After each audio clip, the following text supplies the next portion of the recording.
우리 주님 주시는 은혜와 평강이 여러분에게 함께 하시기를 바랍니다. 여러분, 우리나라 고전소설 춘향전 내용은 다 아실 겁니다. 그쵸? 춘향전. 예전에 저 혼자서 그런 상상을 해본 적이 있어요. 한번 제가 슬쩍 한번 말씀드렸던 기억이 있는데, 만약에 이 춘향전이 작자 미상의 고전소설이 아니라 오늘날 현대에 지어진 작품이라면 저는 아마 그 작품을 쓴 저자가 신앙이 좋은 기독교인이 아닐까 하고 강력하게 짐작을 하지 않았을까, 이런 생각을 해본 적이 있습니다. 무슨 얘기냐면 이 춘향이를 기독교인이다, 우리 성도들이다 이렇게 한번 생각해보고 이 이몽룡을 예수님이라고 한번 생각해보자고요. 어느 날 이몽룡이 춘향이 앞에 나타나서 둘이 사랑을 시작합니다. 둘이 자기들끼리라도 결혼도 합니다. 그런데 어느 날 이몽룡이 춘향이를 두고 떠납니다. 내가 다시 돌아오마 라고 하는 약속을 남긴 채 떠나요. 춘향이는 다시 올 거라는 그 지아비의 약속을 믿고 정절을 지키면서 살아갑니다. 변사또가 등장합니다. 변사또를 마귀라고 한번 생각해 보세요. 마귀는 춘향이를 유혹합니다. 돌아오지 않을 지아비를 기다리지 말고 자기에게 수청들라고 말합니다. 하지만 춘향이는 어떠한 고난이 닥치고 어떤 어떤 고난이 닥치고 어떤 핍박이 와도 그 믿음을 지켜나가려고 합니다. 그러다가 갖은 고초를 겪게 되고 위기에 처하죠. 하지만 춘향이는 죽음을 불사하고 믿음을 지킵니다. 결국 어떻게 됩니까? 이몽룡이 영광의 모습으로 재림합니다. 암행어사 마패 들고. 그래서 마귀 같은 변사또를 심판하고 춘향이를 구원하죠. 이 스토리가 저는요 예수님과 교회의 관계 같아요. 우리 성도들과 그리스도의 관계 같아요. 이 땅에 오셨던 예수님, 우리에게 복음 주시고 우리의 마음에 사랑을 넣어주시고 그리고 우리에게 다시 오마 약속하시고 올라가셨습니다. 그러면 우리는 그 예수님의 재림을 기다리면서 이 땅 살아가는 동안 갖은 고난에도 굴하지 아니하고 여러 가지 유혹에도 넘어가지 아니하고 어떻게든 신앙의 정절을 지키면서 살아가려고 합니다. 그 그리스도인의 모습 같지 않습니까? 만약에 누군가가 이 작품이 사실은 기독교인이 자기 신앙을 담아서 쓴 작품이다라고 얘기를 해도 믿었을 것 같아요. 역사적으로 이처럼 뭐 춘향전은 사실은 이제 그건 제 상상력의 산물이었지만 실제로 지금 제가 말씀드렸던 것처럼 예수님과 우리 성도와의 관계, 예수님과 우리 교회와의 관계를 남녀 간의 사랑에 비유하는 것은 매우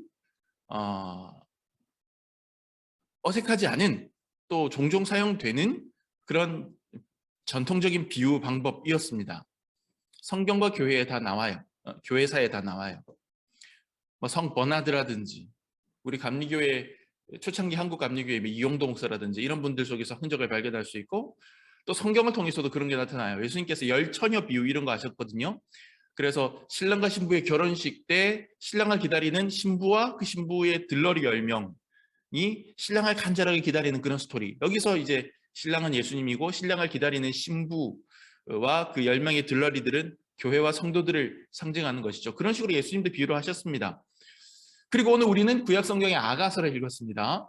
이 아가서가 바로 그런 비유법으로 해석해야만 제대로 읽을 수 있는 성경입니다.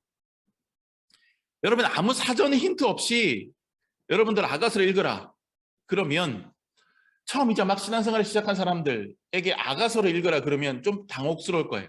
왜냐하면 눈을 씻고 찾아봐도 이 아가서는요 어떤 신앙적인 글이 아닌 것 같아요. 남녀간의 주고받는 연애 편지이기 때문입니다. 심지어요 좀 19금 뭐 이런 표현도 나오고요. 뭐 상대방의 신체 묘사도 막 나오고요.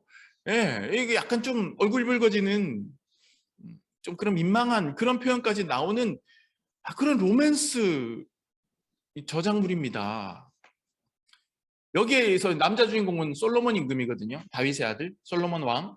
그리고 여인은 피부가 까무잡잡한 술람미 여인 입니다. 이 솔로몬 임금과 술람미 여인이 서로 사랑의 미로를 속삭이는 거예요.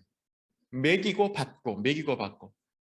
그러니까 연애 편지 보내고 연애 편지 답장 받고 또 보내고 이렇게 하는 식으로. 아니면 전화 통화하면서 내가 쭉 얘기하고 저쪽에서 쭉 얘기하는데 그냥 오글거리고 막 닭살 돋고 막 어우 막 이렇게 되는 그런 내용들로 쫙 쓰여져 있는 게 채워져 있는 게 이 아가서예요.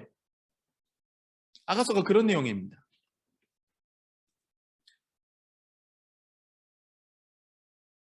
천국 이야기도 안 나와요.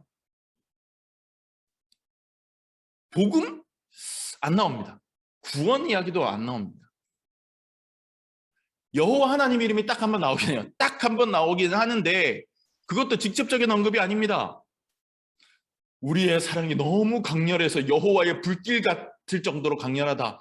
이런 하나의 비유죠. 자기들의 사랑을 이야기하는 닭살 돋는 비유로 쓰기 위해서 끌어당겨온 그런 이름으로만 여호와 이름 딱 한 번 나옵니다. 그래서 옛날에 이 성경책의 구약 성경에 랍비들 중에 또는 우리 초대교회 교부들 중에도 이 성경책에 아가서라고 하는 책이 왜 성경책에 들어가 있나라고 하는 것에 대해서 의문을 갖고 좀 불편하게 생각했던 사람들이 있었던 것 같아요. 하지만요, 여러분, 이 아가서가 여전히 성경책 안에 들어가 있고 오늘날 우리에게 주어져 있고 우리가 그 아가서 말씀을 읽으면서도 은혜를 받을 수 있는 이유는 이 솔로몬 왕과 술람미 여인의 사랑 이야기가 하나님과 우리 성도들 사이에 오고 가는 사랑을 비유한 것으로 해석할 수 있기 때문입니다. 그렇게 놓고 보면 얼마나 은혜로운 이야기인지 몰라요. 우리나라 옛날 그 고려가요 같은 그 고전문학 공부해 보면 고려가요 같은 그 옛날 그 노래 가사에 국어 시간에 배우신 기억이 혹시 떠오르시죠? 남녀 상렬지사 이런 가사들이 있었어요. 이건 이제 학자들이 나중에 그 표현한 것인데 남녀 상렬지사, 남녀가 서로 이제 사랑하는 내용을 표현한 가사다 이 얘기. 남녀 상렬지사. 노래 가사가 뭐 충, 효, 뭐 이런 게 아니라 옛날인데도 남녀간의 막 애절한 사랑을 표현한 그런 가사를 남녀상렬지사라고 그랬단 말이죠. 뭐 쌍화점이라든지 가시리라든지 뭐 이런 옛날 고려가요들이 있잖아요.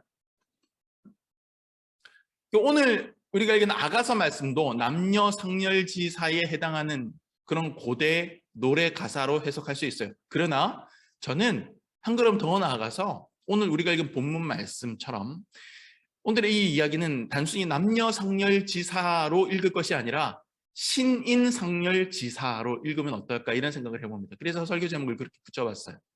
신과 인간, 하나님과 우리 사이에 서로 사랑하는 이야기. 그것을 가사로 표현한 것으로 생각해 볼 수 있는 거죠. 물론 솔로몬 왕과 술라미 여인의 연애 이야기가 아가서이지만 그것을 비유적으로 해석할 때 하나님과 우리 사이의 상렬지사, 서로 사랑하고 서로 뜨겁게 서로를 바라보는 그런 노래 가사로 한번 이해해 보면 좋겠다. 그 중에서도 오늘 우리가 읽은 이 2장 8절부터 그 밑으로 나오는 본문이요. 오늘 우리 13절 읽었지만 13절까지 끊어 읽었지만 교회력상의 본문으로 13절까지 끊어 읽었지만 그 뒤로도 좀 일부 이어지는 그 내용까지 포함해서 이 아가서에 나오는 여러 노래 중에 가장 아름답게 표현된 사랑의 노래. 그래서 사람들이 제일 많이 읽기도 하고 이제 쓰기도 하고 그러는 저도 이제 그래서 제 아내랑 연애할 때 이 아가서에 오늘 이 본문의 요 구절을 가지고 아주 좀 많이 제가 작업이 들어갔거든요. 제가 이게 좀 효과를 봤습니다. 좀 아무튼 아무튼 그런 내용이에요. 그래서 이 아름다운 사랑 노래를 읽다가 보면 가슴이 설렐 정도로 아름답고 달달한 그런 구절이에요. 자, 이제 이 달달하고 애절한 사랑의 미러를 하나님과 우리 성도들 간의 사랑의 나눔으로 해석을 해봅시다. 오늘 우리가 읽은 이 본문은요, 솔로몬 왕과 술람미 여인이 서로 주고받고 하는 그런 대사 중에 특별히 술람미 여인이 했던 이야기.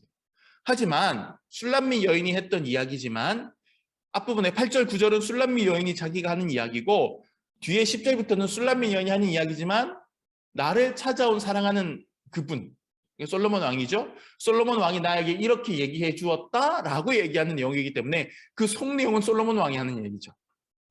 무슨 말씀인지 아시겠죠? 다 술람미 여인이 하는 이야기로 표현되어 있으나 앞부분은 술람미 여인이 자기 얘기고 뒷부분은 술람미 여인이 얘기하기를 그분이 나에게 이렇게 얘기했다라고 하는 것을 인용하는 거기 때문에 실제로는 속으로는 솔로몬 왕의 이야기란 얘기죠. 저는 오늘 오늘 본문의 한정에서 볼 때 좀 세 가지 표현에 주목해 보려고 합니다. 첫째는 이 단어들에 한번 주목해서 본문을 한번 읽어보시죠. 산, 작은 산, 벽, 창살, 겨울, 비. 8절 말씀입니다. 내 사랑하는 자의 목소리로구나. 보라, 그가 산에서 달리고 작은 산을 빨리 넘어오는구나. 이렇게 얘기를 하고 있어요. 그러니까 이 술람미 여인이 지금 내 사랑하는 그분이, 아마 솔로몬 왕으로 추측되는 그분이 지금 막 오고 있는데 산을 넘어오신다는 거예요. 근데 그 산을 막 달려서 넘어요. 달려서. 작은 산을 넘어서 오고. 그다음에 9절. 그분이 얼마나 사랑스럽고 막 정신없이 재빠르게 달려오는지 마치 노루처럼 뛰어오고 어린 사슴처럼 뛰어와서는 노루와 어린 죄송합니다. 노루와 어린 사슴이 우리 집 밖에서 창문으로 이렇게 넘겨다보는 것처럼 우리 벽 뒤에 서서 창으로 들여다보며 창살 틈으로 엿보는구나. 자, 벽이 있어요. 창살이 있어요. 11절, 10절 넘어가고 11절. 겨울도 지나고 비도 그쳤고. 자, 지금 계절적으로 지금 겨울이었었습니다. 그리고 기후적으로 비도 왔었다는 얘기죠. 하지만 당연히 지금 그친 상황이고요. 자, 이 단어들을 보면서 어떤 느낌이 드십니까? 저는 이 단어들을 보면서 이것이 난관 내지는 장애물처럼 느껴졌어요. 솔로몬 왕이 술람미 여인을 만나러 오는 길에 산이 가로막고 있어요. 작은 산들이 그 길을 불편하게 만듭니다. 여인의 집에 어찌어찌 도착을 했어도 그들 사이에는 벽이 세워져 있어요. 창 사이로 사랑하는 이를 어떻게 보려고 하지만 창살이 세워져서 가로막고 있습니다. 겨울에는 눈이 옵니다. 비바람도 불어친 것 같습니다. 둘 사이에 차가운 겨울 같은 시간이 있었고 세찬 비 같은 난관이 있었습니다.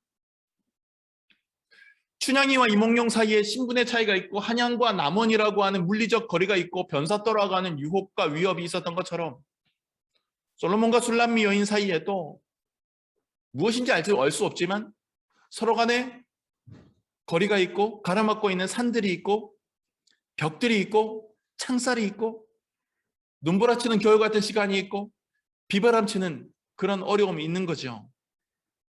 오늘날 하나님과 우리 사이에도 방해하는 세력이 있고 극복하기 어려운 어려움들이 계속해서 나타나고 우리의 신앙생활에 그렇게 되는 거죠. 그래서 이 본문, 이 단어들에 주목해서 볼 때 우리는 솔로몬과 술람미 여인 사이에 이루어진 사랑이 그저 평탄한 러브 스토리가 아니었음을 보여줍니다. 알게 됩니다. 이 둘 사이에는 크고 작은 산들과 두터운 벽과 촘촘한 창살과 겨울의 눈보라와 여름의 비바람 같은 고난의 공간과 시간이 있었어요. 그런데 둘의 사랑은 그러한 장애물들을 뛰어넘고 그런 장애물들을 미친 듯이 돌파하고 그렇게 이루어진 사랑인 겁니다. 하나님이 우리를 사랑하시는 것도 우리가 하나님을 사랑하는 것도 고난을 이겨내는 사랑입니다. 아니 그런 사랑이어야 합니다. 고난에도 굴하지 않는 사랑, 장애에도 굴하지 않는 사람, 눈보라에도 비바람에도 뚫고 나가는 그런 사랑. 그 사랑이 하나님이 우리에게 주시는 사랑이고 우리가 하나님께 드려야 할 사랑이에요. 죄와 허물이 하나님과 우리 사이를 내었다라고 이사야서 말씀에 기록하고 있습니다. 오직 우리의 죄가 하나님과 우리 사이를 내었다. 죄와 허물이 하나님과 우리 사이의 간격을 멀어지게 했어요. 그것이 높은 산처럼 가로막고 있어요. 세상의 유혹이 우리를 자꾸 끌어당깁니다. 변절시킵니다. 하나님과 우리 사이에 자꾸 두터운 벽을 세워놔요. 마귀로 대변되는 악의 세력이 우리를 자꾸 인생의 풍랑 속으로 밀어넣습니다. 그분의 사랑을 의심하게 만듭니다. 바쁘게 만듭니다. 정신없게 만듭니다. 자꾸 그분과 연락하고 그분과 사랑해야 되는 것을 뒤로 미루게 만듭니다. 때로는 먹고 사는 문제 때문에, 때로는 새끼들 문제 때문에, 때로는 가족들 때문에 우리의 믿음 생활에 장애를 받습니다. 때로는 나 자신의 죄와 그 죄책감 때문에, 또 때로는 달콤한 세상의 유혹과 손짓에 혹하는 바람에 우리는 우리의 신랑 되신 예수님의 마음을 아프게 합니다. 여러분, 깊은 사랑은 언제나 그것을 흔드는 유혹과 고통의 터널을 인내하고 이겨냄으로써 성취할 수 있는 겁니다. 사랑하는 아기를 만나기 위해서 엄마는 10달의 시간 동안 모진 고통을 감내하고 마침내 출산이라고 하는 상상할 수 없는 극강의 고난을 이겨내야 합니다. 한 남자와 한 여자가 만나서 사랑의 열매를 맺으려면 참으로 여러 어려움과 갈등과 환경적인 제약을 이겨내야만 합니다. 제가 1996년도에 군대 신병교육대 퇴소하던 날, 퇴소식 때 부모님이 오셨죠. 사랑하는 막내 아들 수료식에 참석하시기 위해서 1996년도 무더운 여름날, 무더운 초여름에 부모님 먹을 거 바리바리 싸셔서 무겁게 들고 오셨습니다. 그때는 그거 아주 당연한 거라고 생각을 했습니다. 근데 철들고 나니, 나이 먹고 철들고 나니 그 상황을 한번 그려보니 마음이 너무너무 아팠습니다. 제가 입대하기 한 3년쯤 전에, 한 2, 3년쯤 전에 저희 아버님이, 제가 여러 번 말씀드렸습니다만, 중풍으로 쓰러지셨어요. 기적적으로 하나님 도우셔서, 기적을 보여주셔서 거동은 하실 수 있게 되었고 걸어 다닐 수 있게 되셨지만 그냥 그 정도인 거죠. 쓰러지시고 초기에는 거의 누워만 지내시고요. 일어나서 혼자 힘으로 일어나 앉지를 못하셨던 분이에요. 말도 잘 못하셨던 분이에요. 손에 무거운 거 뭘 어떻게 듭니까? 아버지는 가까스로 몸이 움직일 수 있게 되자 그 불편한 몸을 이끌고 동사무소 어디로 다니면서 아들을 군대 면제시키겠다고. 아버지가 이제 쓰러져서 생활 능력이 없어졌기 때문에 유일한 아들인 제가 생계 유지를 해야 된다 하고 해서 거의 때를 쓰다시피 해가지고서 공무원들을 귀찮게 해서 공무원들이 어떻게 방법을 찾아서 저를 어떻게 했는지 모르겠어요. 군대를 면제를 시켜줬어요. 근데 저는 그게 너무 싫었습니다. 왜 그렇게 했냐고. 철없던 저는 그게 너무 창피해서, 내가 그렇게 됐다는 게 너무 창피해서 몸 아픈 아버지 앞에서 버럭 화를 내고 아버지 없을 때 몰래 도장을 훔쳐서 동사무소에 간 다음에 군 면제 대상자 자격 포기하겠다고 큰 소리 빵빵 치고, 아유 그거 그냥 받을 수 없다, 각서라도 하나 쓰고 가시라 공무원이 그러길래 그 자리에서 당당하게 친필로 각서 쓰고 도장 빵 찍고 나왔습니다. 그렇게 아버지 가슴에 대못을 받고 갔던 군대가 강원도 인제예요. 그 당시 제가 살던 부산 집에서 인제까지 가려면요, 제가 참 67번 버스를 타고요 30분 걸려서 부산역에 간 다음에 무궁화호 기차를 끊어서 기다려서 타고 서울역까지 5시간 10분을 갑니다. 그리고 그 서울역에서 40분 걸려서 동서울 터미널로 이동합니다. 그 다음에 거기서 강원도 인제 가는 고속버스 표를 끊고 시간 기다려서 그거 타고 또 한 4, 5시간 고속버스로 가야 됩니다. 그 당시, 지금 훨씬 빨리 가죠. 그리고 거기서 다시 신병교육대까지 가는 버스를 갈아타고 30분 들어가야 됩니다. 차표 예매하고 차 시간 기다리는 것까지 포함하면 부산집에서 신병교육대까지 13시간에서 14시간을 이동하는 거예요. 저희 아버지 운전면허증이 있으셨지만 거의 뭐 노년에 따셨고 또 저희 자가용이 없던 형편이었습니다. 있다고 하더라도 운전 못하시죠, 그 몸으로. 그렇게 아버님이 음식 바리바리 싸가지고 제 퇴소식에 오신 거예요. 중풍 맞아서 불편한 몸을 절뚝절뚝 이끌고 멀쩡한 젊은 사람도 녹초가 되는 13시간, 14시간 차를 타고 오신 거예요. 안락한 승용차의 뒷좌석에 앉아도 13시간, 14시간을 차를 타는 거는 쓰러질 일인데, 기차를, 고속버스를, 시내버스를 굽이굽이 갈아타고 대합실에서 차 시간 기다리고 앉아서 있으면서 13시간, 14시간 차를 타고 오신 거예요. 그게 얼마나 힘든 일인지 철없던 그때는 정말 몰랐습니다. 다른 훈련병 가족들도 다 그렇게 오니까 우리 아버지 그렇게 오는 거 당연하다고 생각했어요. 하지만 그거 결코 쉬운 일이 아니었다는 걸 나중에 생각해보고 깨달았습니다. 내 뜻대로 움직이지 않는 몸을 기차에 싣고 버스에 싣고 그렇게 장거리 이동을 하면서 육체적으로 얼마나 괴로우셨을까요? 하지만 아버지는 오셨습니다. 오셔서 제 격려 받으시고 제 머리에 쓰고 있던 그 군인 모자를 들어서 자기 머리에 얹으신 다음에 어린아이처럼 웃으셨습니다. 그리고 당신 젊을 때 군대 생활했던 게 생각나신다며 군부대 여기저기를 막 어린아이처럼 돌아보시고 세상이 네가 커서 이제 이렇게 되었느냐, 그렇게 하시면서 저를, 제 어깨를 토닥여 주셨습니다. 그렇게 웃으시길래 저는 그렇게 오는 일이 별일 아닌 줄 알았습니다. 아버님은 그 길을 어떤 마음 갖고 오셨을까요? 아들을 사랑하는 마음, 그 하나로 버티셨을 거라고 저는 생각합니다.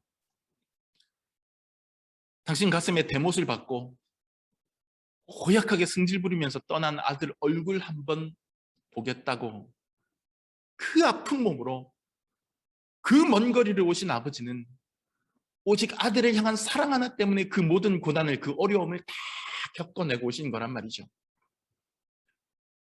그날의 아버지를 생각하면 철없는 우리를 향한 하나님의 사랑을 약간은 짐작해 볼 수 있을 것 같습니다. 당신 말씀에 불순종하고 세상이 더 좋다고 하나님 말씀 외면하고 승질 부리는 우리를 향해서 그래도 나는 너를 포기하지 않는다고, 내가 너를 사랑하겠다고, 내가 너에게 감아, 아무리 높은 산이, 아무리 두꺼운 벽이 가로막고 있어도 내가 너에게 감아 하시면서 하나님은 큰 산도 마다하지 않고 작은 산도 거절하지 않고 벽을 넘고 창사를 뚫으시면서 우리 인생 속으로 들어오려고 하십니다. 겨울의 눈보라도 여름의 비바람도 그분의 사랑을 막을 수 없지요. 사랑은 고난과 장애물을 겪고 넘으면서 더욱더 선명하게 드러나고 확증됩니다. 예수님의 십자가가 바로 그것입니다. 우리를 사랑하시려고 십자가라고 하는 가장 난코스, 가장 극심한 고통의 장애물 마다하지 않으셨잖아요. 그 십자가를 바라볼 때, 저 십자가를 바라볼 때 우리는 그 어떤 고난도 우리를 향한 사랑을 포기하지 않는 하나님의 마음을 막을 수 없었구나. 또 나 역시 어떤 고난에도 불구하고 하나님 향한 사랑을 멈춰서는 안 되겠구나 라고 생각하게 되는 것입니다. 두 번째로 다음 표현에 한번 주목을 해봅시다. 빨리 넘어오는구나, 엿보는구나, 들리는구나. 이건 술람미 여인의 예민한 감각이에요. 나를 향해 다가오는 그 사랑을 아주 1분 1초마다, 분초마다 예민하게, 지금 어디쯤 오셨을까? 지금 저기 오셨나? 들리는 것 같아. 느껴지는 것 같아. 그 예민하고 조심스럽고 섬세한 그 사랑에 대한 마음. 8절 보세요. 내 사랑하는 자의 목소리로구나. 목소리가 들려요. 근데 이게 말이 안 돼요. 왜요? 이 목소리가요, 목소리로구나. 보라, 그가 산에서 달리고, 지금 산에서 달리고 있는데 목소리로구나. 작은 산을 빨리 넘어오는구나. 저기 산을 넘어오는데도 느끼는 거예요. 들리는 것 같은 거예요. 아니 망원경도 없고 CCTV도 없는 시절에 어떻게 압니까? 근데도 여인은 아는 거예요. 아, 지금 사랑하는 이미 나에게 다가오고 있구나. 아, 들리는구나. 그분의 목소리구나. 저기 멀리 산에서 오는데도. 9절 보세요. 내 사랑하는 자는 노루와 같고 어린 사슴과도 같다. 아휴, 닭살이 그냥 아주 하늘로 승천을 합니다. 보세요. 우리 벽 뒤에서 서서 창으로 들여다보며 창살 틈으로 엿보는구나. 들여다보고 엿본다는 거죠. 그렇게 설레면서 빨리 달려왔다가 아까 보세요. 빨리 넘어오는구나. 사슴처럼 노르시는 빨리 막 마음이 급해서 마음이 빨리 만나고 싶어서 발걸음을 재촉하게 와놓고도 이때 도착한 다음에 솔로몬 왕은 창문으로 이렇게 들여다보는 거예요. 넘겨다보는 거예요. 그렇게 설레면서 달려왔으면서도 문을 벌컥 열고 뛰어들어오지 않고 두근거리는 마음으로 창살 틈 사이로 조심스럽게 자기를 살펴보는 그 시선을 느끼는 거예요. 그러면서 나를 살짝 보면서 감격하는 님의 눈길을 내가 느끼는 거예요. 아, 오셨구나. 나를 엿보는구나. 들여다보는구나. 그리고 11절. 11절이 아니라 12절 죄송합니다. 12절. 지면에는 꽃이 피고 새가 노래할 때가 이르렀는데 이제 해피엔딩으로 가는 거죠. 비둘기의 소리가 우리 땅에 들리는구나. 마치 멜로 영화의 OST처럼 비둘기의 노랫소리가 배경음악으로 깔립니다. 쿠쿠쿠쿠. 서로를 간절하게 원하는 두 사람이지만 두 사람은 그렇게 영혼으로 마음으로 서로를 느끼고 지그시 응시합니다. 느낍니다. 폭풍처럼 문을 확 열어젖히고 뜨겁게 포옹하는 대신에 저 멀리서 달려오는 님의 모습을 이렇게 떨어져 있는데도 느끼고 귀를 기울이고 도착해서 헐떡헐떡 거리면서도 차마 들어가지 못하고 조심스럽게 창문 틈으로 엿보고 곁눈질러 보면서 막 설레고 짝사랑하는 선생님 복도 뒤에서 살피면서 설레는 그런 여학생처럼, 그리고 창밖에서 조심스럽게 들여다보는 그런 사랑. 비둘기 울음소리조차 달콤하게 느껴지는 아름답고 시적인 사랑. 제 아내는 비둘기를 무지하게 싫어합니다. 제 아내는 비둘기를 무지하게 싫어해. 술람미 여인이 좀 달랐던 것 같아요. 그 싫어하는 그 비둘기, 닭둘기들의 구구구 소리조차도 내 사랑을 축복하는 것처럼 느끼는 그런 사랑에 완전히 이제 젖은 그런 예민하고 섬세한 그런 사랑. 하나님과 우리의 사랑이 이와 같습니다. 하나님은 때로는 우리를 폭풍처럼 휘몰아서 안으시지만 그것보다 훨씬 더 많은 경우 은은하게 바라보시는 형태로 우리에게 사랑을 주십니다. 창살 틈으로 사랑하는 연인을 건네다 보듯 하나님은 마치 내 눈에 보이지 않는 것처럼 벽 뒤에 있는 것처럼 느껴집니다. 하지만 하나님은 그 벽에 귀를 바짝 대고 창살 틈으로 살짝 문을 열고 우리의 인생을 살피시고 들여다보십니다. 그윽하게 살피십니다. 저는 가끔 스케치북 앞에 앉아서 열심히 그림을 그리는 제 딸아이를 조금 떨어져서 바라볼 때가 있습니다. 하루 종일 밖에서 일하고 들어가서 아이를 품에 안고 떨어뜨려 놓고 싶지 않지만 아이가 그림 그리기에 몰두할 때 방해하지 않고 가만히 지켜봅니다. 그냥 그저 묻습니다. 그 그림 뭘 그린 거야? 왜 그 색 칠했어? 그때 저는 그 아이의 활동을 존중합니다. 꼭 끌어안고 싶어도 꾹 참고 아이가 하는 제 나름의 작업을 존중하고 지켜봐 줍니다. 그러다 보면 어느새 아이가 쑥쑥 자라나서 어제보다 더 그림을 잘 그리는 아이가 된 그런 모습을 보게 되고 마음 한편에는 더 깊은 행복감이 생깁니다. 제 두 아들이 책상에 앉아서 공부할 때 때로는 들어가서 아이들을 안아주고 싶을 때가 있습니다. 하지만 그 시간은 아이들이 공부하는 시간입니다. 그 시간은 그저 슬쩍 바라보면서 흐뭇한 미소 짓는 것만으로 충분히 제 사랑을 표현합니다. 때로 우리는 이 세상을 혼자 살아가는 것 같습니다. 직장 생활에 고군분투하고 인간관계 때문에 고전하고 크고 작은 인생사를 해결하느라 여념이 없습니다. 그럴 때 마치 하나님이 내 곁에 계시지 않고 나 혼자 싸워나가는 것 같을 때가 있습니다. 하지만 그렇지 않습니다. 하나님은 언제나 사랑하는 눈길로 우리를 보고 계십니다. 창문 틈으로, 벽 너머로. 하나님은 우리가 언제나 우리의 인생을 책임감 있게 싸워 나가도록 응원하시면서 필요한 게 없는지 지켜보고 계십니다. 하나님은 단 한 번도 저와 여러분을 당신의 시선 밖에 두신 적이 없습니다.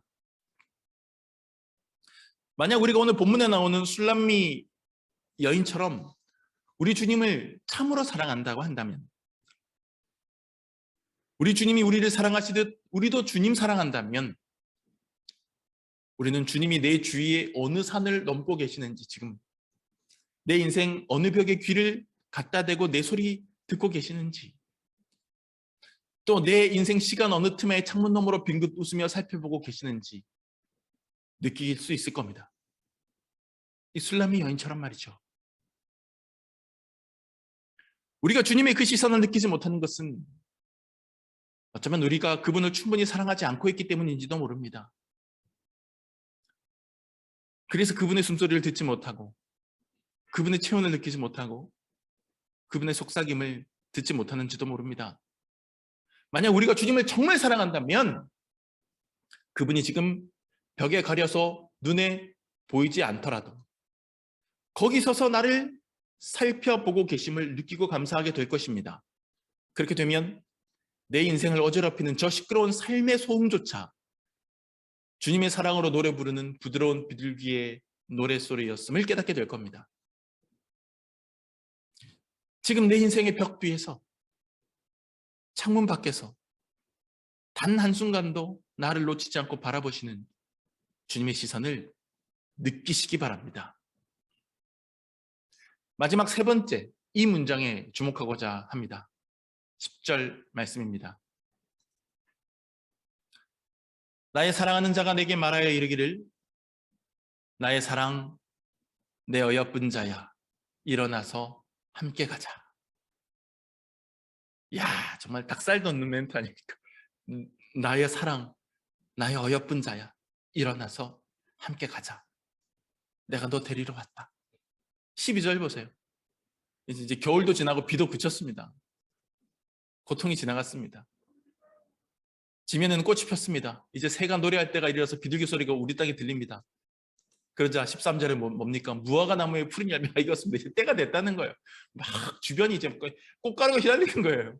포도나무 꽃이 피어 향기통합니다.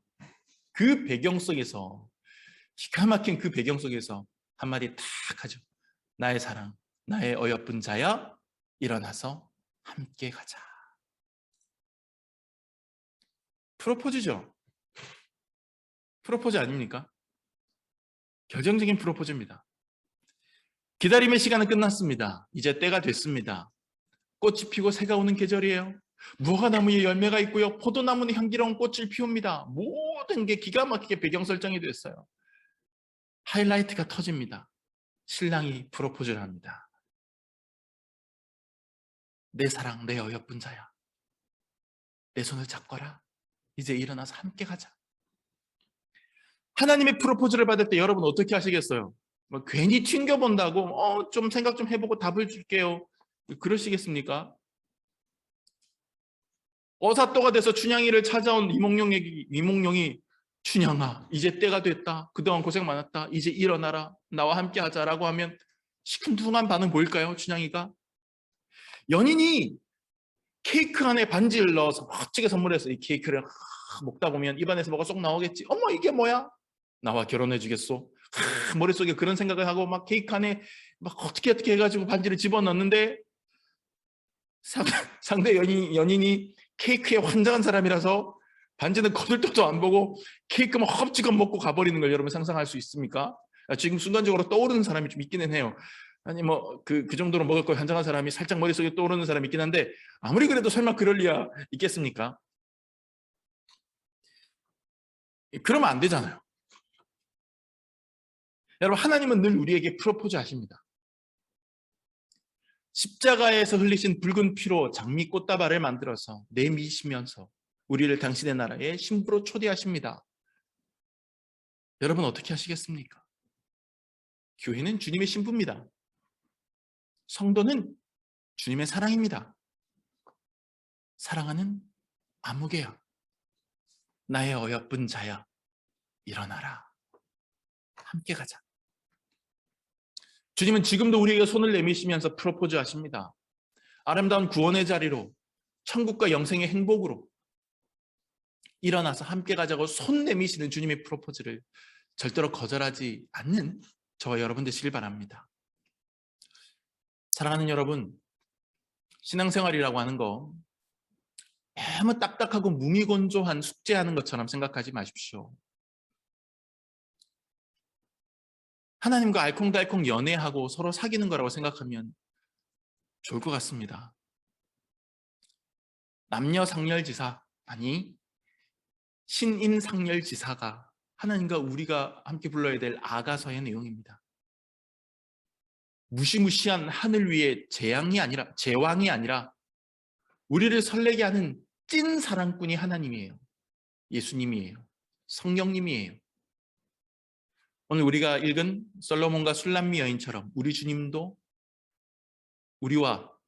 우리도 우리 주님과 아름다운 찐 사랑을 나눌 수 있는 행복한 저와 여러분, 우리 교회가 되시기를 예수님의 이름으로 축복합니다.